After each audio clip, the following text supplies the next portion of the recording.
Of course, I am also on the camp, which is why I say conflicting, that we are not encouraging moonlighting. We are just no longer writing it as a policy to say that you can't work something else.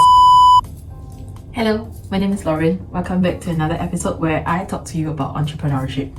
Today, it's a different setting. Doesn't matter, what we're going to talk about is still going to be the same. I want to talk about moonlighting. And I know it's quite a taboo subject to be talking about moonlighting.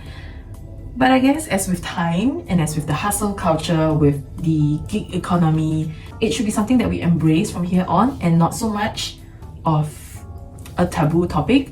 I think it is important that we talk about it. How does that impact you as a business owner? Of course, if you're a business owner, you won't like it if your employees are moonlighting. I get that. But I think we have to be prepared for it no matter what. So here are the few things I think about moonlighting. First of all, I think moonlighting is inevitable. At some way, some point or another, your employees, or if you're an employee who's watching, you are going to find other ways to feed yourself, pay the additional bills, or just develop that hobby of yours, turn passion into projects, into profits.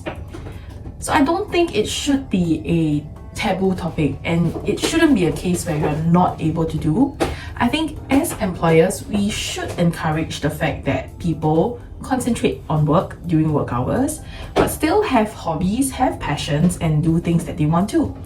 For example, I do know of my part-time employees who don't work just one job. Yes, you're going to tell me, yeah, they are part-time employees, so they can do whatever they want. Yes and no. Two of them are full-time students, so I worry they don't have time to complete their assignments and also juggle with work. But one of them is actually working two jobs because she has some income goals that she wants to work towards too. As an employer, though part-time, I don't think there's a big issue with that, as long as work gets done, as long as her goals at work are clear and that she knows that she's on track to achieve them. I, as an employer, don't want to put a restriction on that. The other thing about moonlighting that people used to be worried about is the fact that you're not going to be so present at work.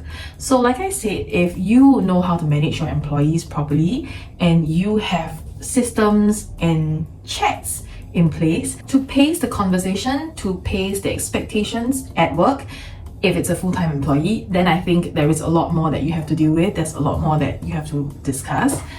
I am just on the camp that moonlighting is quite a gone in days topic. I used to have employers who want to put moonlighting as a policy into their HR handbook, which I'm not against, but I also think that with times that are moving on, it is so grey to what moonlighting is. The second thing about moonlighting, I feel, is about the consideration if it actually harms the company or not. These considerations are of course valid. I see it from both the employer's side and also the employee's side. So sometimes when I am formulating for my clients and having a chat with them, I do find myself stuck in a situation because I am very pro entrepreneurship. It sounds so conflicting that I am on both camps at the same time. Sometimes I wonder how that works out in my brain.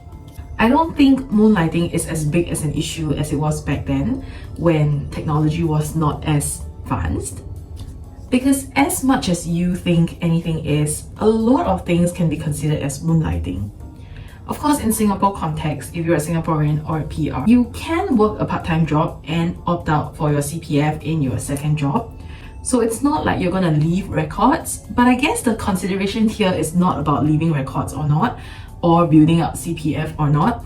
I think the conversation here that I'm trying to drive at is the consideration for my business owners out there to think about whether moonlighting, is it causing harm to your business, or is it something that you would encourage people to do?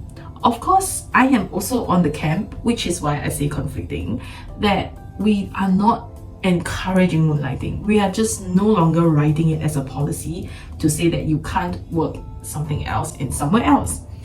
Granted, don't come at me because I know that there are roles out there that cannot do such moonlighting things.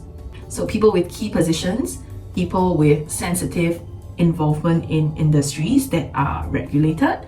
I want to know what you think. If you're an employee, you can tell me that, or if you're a business owner, I'm happy to read your comments and have a discussion, because personally, I think that with times as we move, if we continue to enforce something like that, I'm not sure how much of a backward company we will be considered instead of moving with times.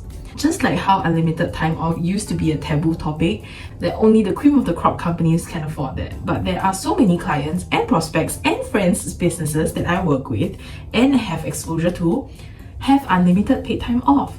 This is just testimony that with times as they change, HR also needs to come on board with that.